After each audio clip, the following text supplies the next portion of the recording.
आप देख रहे हैं डार्क फाइल्स। तो चलिए बढ़ते हैं आज की इस कहानी की ओर। पिछले 1.5 घंटों से मेरी ट्रेन एक खाली सुनसान जगह पर रुकी हुई है। 2-3 बार ट्रेन से उतरकर मैंने पूछताछ भी की तो पता चला कि ट्रेन के इंजन में कुछ खराबी आ चुकी है, जिसे बनने में फिलहाल थोड़ा समय लगेगा। पर इतना समय लग जाएगा इसका मुझे ज़रा भी अंदाज़ा नहीं था।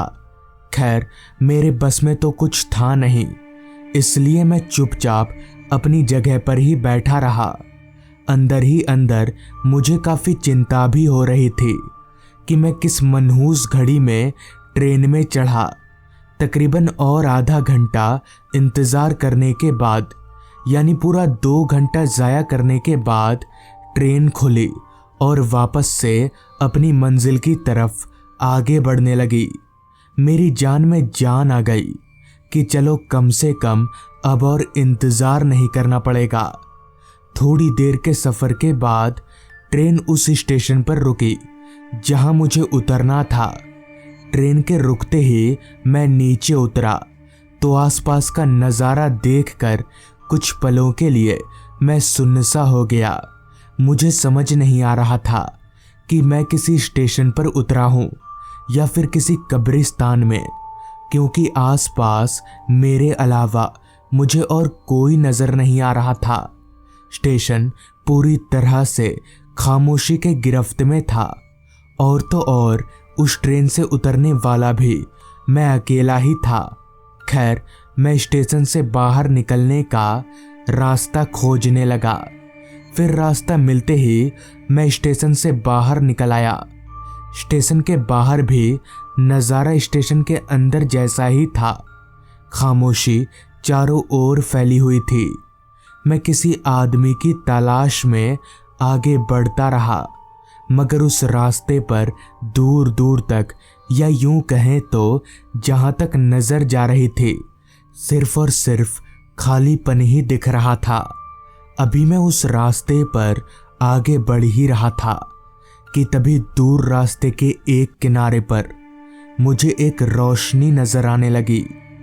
उस पीली सी रोशनी को देखकर साफ तौर पर पता चल रहा था कि वो लालटेन की रोशनी है। पर इस सुनसान रास्ते पर वहां लालटेन किसने जलाया होगा, मुझे ये समझ में नहीं आ रहा था। खैर, जो भी हो सकता है वहां जाकर मुझे कोई आदमी मिल जाए। यही सोचकर मैं उस रोशनी की तरफ चल दिया।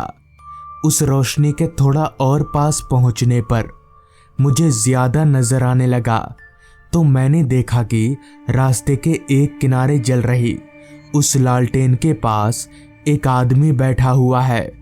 मेरी खुशी का कोई ठिकाना ना रहा। मैं तेज कदमों से चलकर उस आदमी के पास जाकर रुका तो पाया कि वो आदमी कुर्सी पर बैठकर झपकियां ले रहा है, जिस पर मैंने उस आदमी को आवाज देकर उठाया। मेरी आवाज सुनकर वो आदमी घबराते हुए उठा और बोला, कौन है?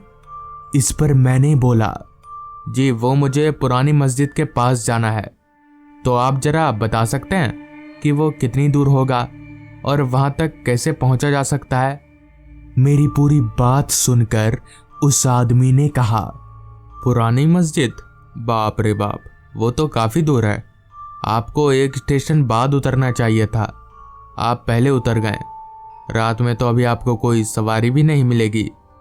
उस आदमी की बात सुनकर मैं काफ़ी चिंता में पड़ गया।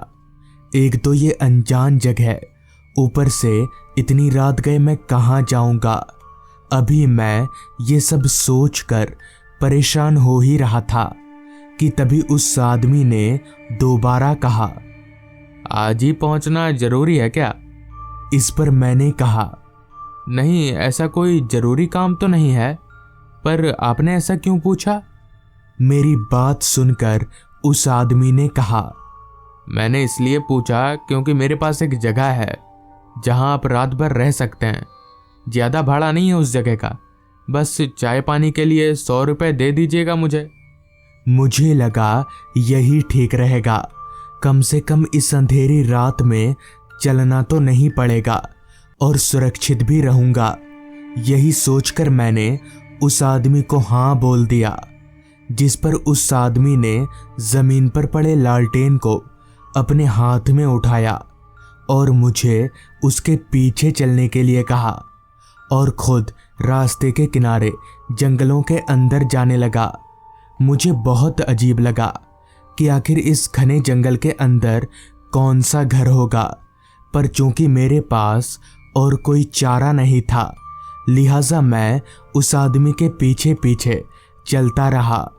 कुछ देर उस आदमी के पीछे पीछे जंगलों के अंदर जाने पर हम दोनों एक छोटे से घर के पास पहुंचे। वो घर काफी छोटा था और उस घर की हालत को देखकर ऐसा लग नहीं रहा था कि यहाँ कोई रहता भी होगा, जिस पर मैंने उस आदमी से पूछा, यहाँ कोई रहता भी है? घर की हालत देखकर तो लग नहीं रहा। और ये घर आप ही का है क्या? मेरी इस बात पर उस आदमी ने कहा, जी ये मेरा ही घर है। वो क्या है कि यहाँ पेड़ पौधे बहुत है ना जंगल में, तो गंदगी फैल जाती है, बाकी घर अंदर से पूरा साफ है। मैंने सोचा कोई और उपाय तो है नहीं, गंदा भी होगा तो भी रहना ही पड़ेगा। खैर वो आदमी मुझे घर के दरवाजे पर ले गया। दरवाजे पर ताला लगा हुआ था, जिसकी चाबी उस आदमी के पास थी। उसने ताला खोला और हम दोनों घर के अंदर दाखिल हो गए।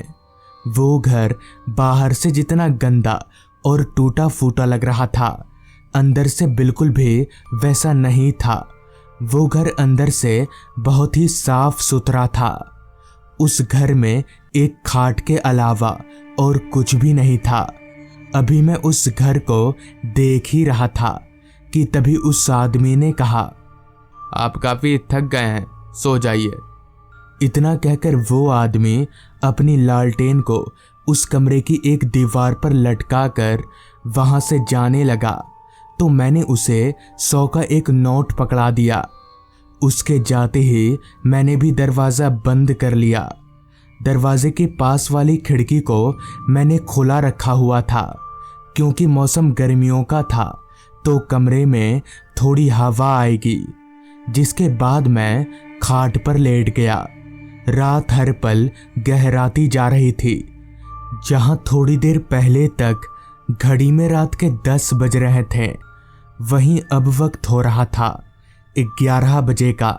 हालांकि मैं काफी थका हुआ था, मगर फिर भी मेरी आंखों में नींद का नामो निशान तलक कुछ भी नहीं था। पता नहीं ऐसा क्यों हो रहा था। आम तौर पर तो मैं इतने बजे तक सो जाता हूँ, फिर आज ये क्या हो गया है।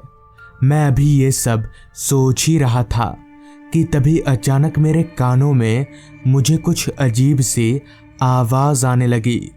पहले पहले तो वो आवाज़ मुझे समझ में ही नहीं आई, पर जब मैंने उस आवाज़ को ध्यान से सुना तो पता चला कि कोई औरत गाना गुनगुना रही है।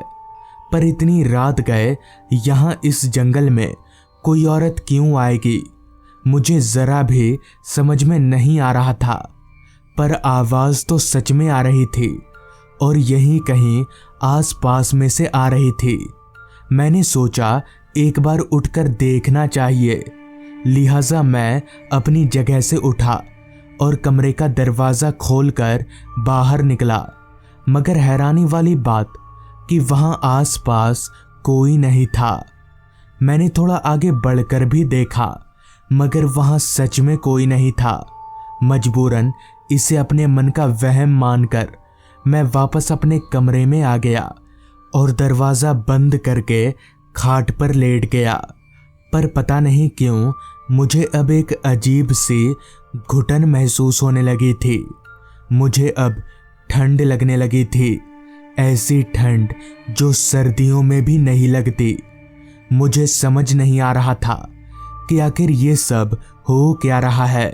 गर्मी के मौसम में इतनी तेज ठंड क्यों लग रही है। पहले तो मुझे लगा शायद मेरी तबीयत बिगड़ गई है, मगर इतनी जल्दी तबीयत कैसे बिगड़ सकती है, ये भी एक सवाल था। अभी मैं बिस्तर पर पड़े पड़े ये सब सोच ही रहा था कि तभी मेरी नज़र कमरे की खिड़की पर गई।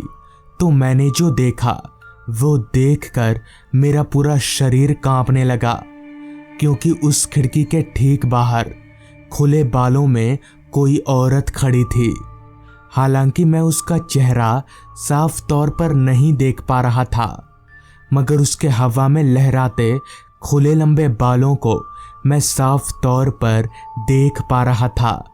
अभी मैं हैरानगी भरी नजरों से उस औरत को देख ही रहा था कि तभी कमरे के अंदर जल रही लालटेन की लौ एकदम से बुझ गई। मगर यह कैसे हुआ? उस वक्त कमरे के अंदर जरा भी हवा नहीं आ रही थी। फिर लालटेन बुझी कैसे?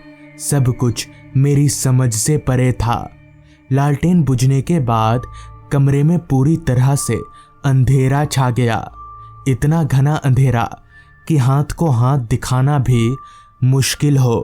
तभी अचानक मुझे मेरे सीने पर किसी का भार महसूस होने लगा, जैसे कोई मेरे सीने पर बैठा हो।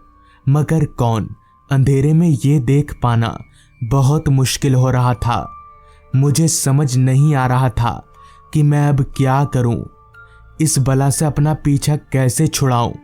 मेरे सीने पर भार लगातार बढ़ता ही जा रहा था। बहुत सोचने के बाद भी कुछ ना सूझने पर मैंने जोर जोर से भगवान का नाम लेना शुरू कर दिया। जैसे जैसे मैं भगवान का नाम ले रहा था, मेरे सीने पर से भार वैसे वैसे कम होता जा रहा था।